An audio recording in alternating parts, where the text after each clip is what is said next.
about your hopes and desires, and he was actually having me evaluated by the plant psychiatrist. So we go off in another room, and I talk with this guy. He says, "What's going on with you and your dad, John?" I said, "Well, I want to be an airline pilot. That's what I want to do. I love to fly airplanes. Dad wants me to be an attorney or a doctor, and he says I can earn enough money to buy my own airplane. I don't want my own airplane. I just want to fly an airplane." And Dad says that's just like being a bus driver. And I said, "Well, so what's wrong with being a bus driver?" So anyway, we go back into Dad's office, and Dad said, "Well, did you guys get straightened out?" And Plas says, "Well, Mr. Lear, I think he has some pretty good ideas for what he wants to do." Dad threw us both out of the office there.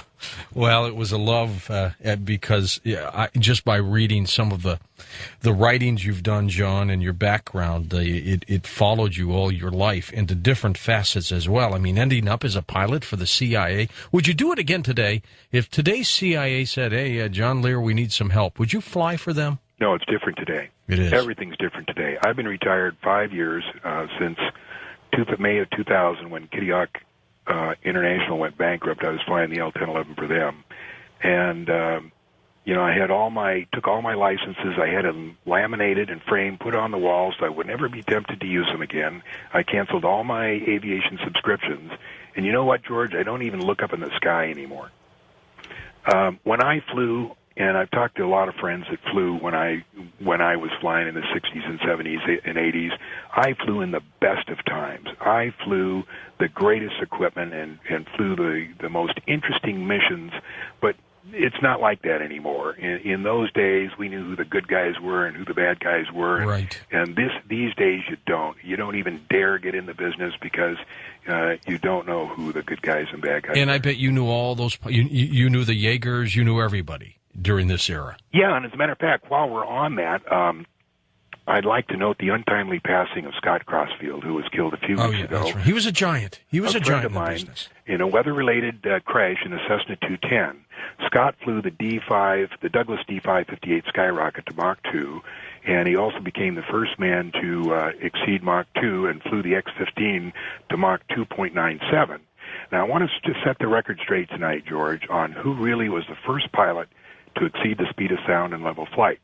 Chuck Yeager has always been reported to be the first, yes. But Chuck was less than gracious, acknowledging who really was the first, and less than gracious regarding other pilots' accomplishments. When Scott died a few weeks ago, Yeager made the comment that Crossfield was always taking chances. A few years ago, Yeager had this to say about the nonstop round-the-world flight in the Voyager by Gina Yeager and Dick Rutan, and I quote, "A monkey could have done it." Oh, man. Yeager has always been relentless in his criticism and dislike for civilian test pilots, even going so far as to say in one interview, but as airplane drivers, they really weren't as skilled as military guys. Now remember, George, this is the same Chuck Yeager who personally crashed one of the only two Lockheed NF-104s in the aerospace training program. He not only screwed up the climb profile, this was the airplane that was built for the astronauts to test their skills in, and it also was built to go over 120,000 feet. Chuck not only screwed up the climb profile, he not only screwed up the pitch over, he screwed up the descent so badly that he had to bail out with the loss of the airplane and the termination of the program. Right. Wasn't there a segment of him in the movie? Yes, was it The Right Stuff? They glorified it, too. Yeah. Chuck should have been fired. Personally, I think a trained monkey could have done better, but the person who really broke the sound barrier for the first time in level flight was Slick Goodland, test pilot for Bell Aircraft, who built the X-1.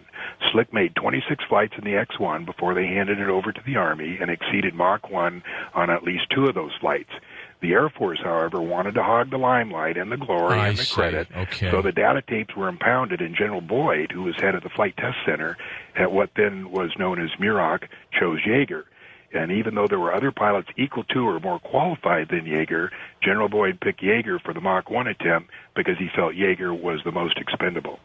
Slick Goodland passed away last October, never having achieved the recognition for his achievement, mainly because of the Air Force politics. And he just kept quiet about it. Yep, he just kept quiet about it. And you can go on the Internet and look at Slick Goodland. There's several websites of his accomplishments. Now, you're quite the person, John. I mean, here we are. We're going to be talking about UFOs and some incredible thoughts and theories you have about that. But you also, and I noticed this today with gold up over $720 an ounce now, you own a gold mine, don't you? Yeah, it's the one of two certificated permitted gold mines in Clark County, and it's out in Gold Butte, about 50 miles east of Las Vegas. And I love it out there because, you know, there isn't another person for 50 miles. It's high desert country, 4,600 feet.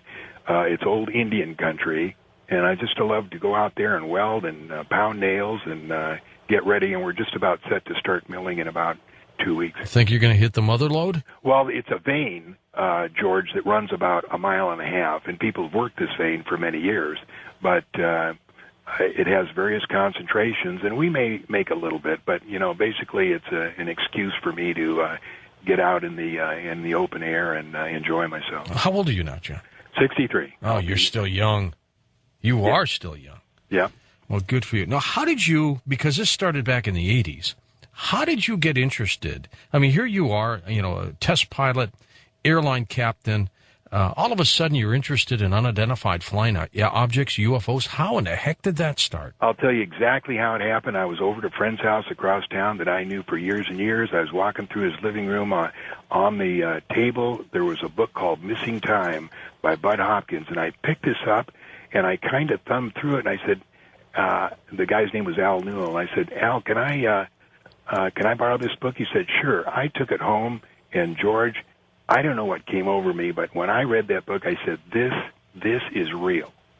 And then shortly after that, we had a reunion of Southeast Asia pilots here in Las Vegas, and a friend of mine, Greg Wilson, who was a Raven, and you know who the Ravens were. They were the people that were taken out of the Air Force, given civilian ID, and they flew for the U.S. ambassador in Laos against the Pathet Lao and North Vietnamese. And really a gung-ho guy. And we got to talking at this reunion, and I said, you know, where all you been? Because he flew A-10s. He says, oh, different places. You know, I was over in Bentwaters. I said, Bentwaters?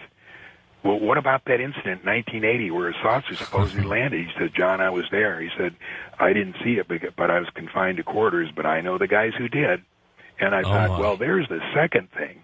And so then I just got interested and started researching. And I once took a trip throughout, Arizona, New Mexico, Colorado, and I met all the guys that were in it. I went there and talked to them. I talked to Benowitz. I talked to Ernie Edwards, Colonel Ernie Edwards. Linda Howe and I went on a trip from Albuquerque down to Roswell to talk to Clifford Stone. And when I came back, I said, man, I can't believe it. This stuff is really real. And that's when I wrote that first statement that floats around the Internet that starts out with Giordano Bruno. And yeah, whatever. Okay.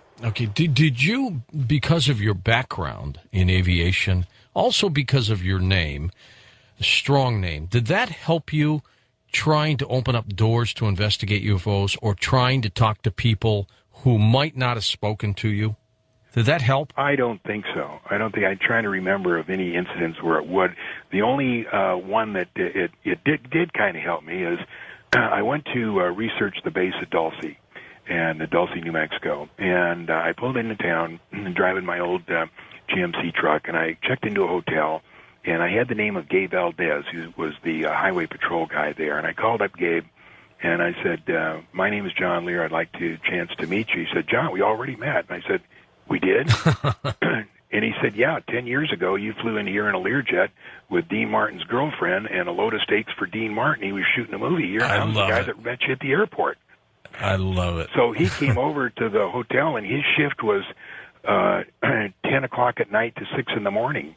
And I spent 8 hours with Gabe Valdez, in his patrol car, roaming around the mountains at night around Dulce. And I'll tell you, it was an interesting experience. John, you've got me interested about that Apollo 1 fire. So when we come back, let's talk a little bit about that. Our special guest tonight, John Lear. I'm George Norrie. This is Coast to Coast AM. I'll tell you about that song in a moment. When we come back, hey, the book that we put out with Bill Burns called Worker in the Light is available for pre-orders at Amazon.com. And the book comes out on September 19th. I'm taking part of my proceeds, and I'm going to give them back. This is me now, not through the network.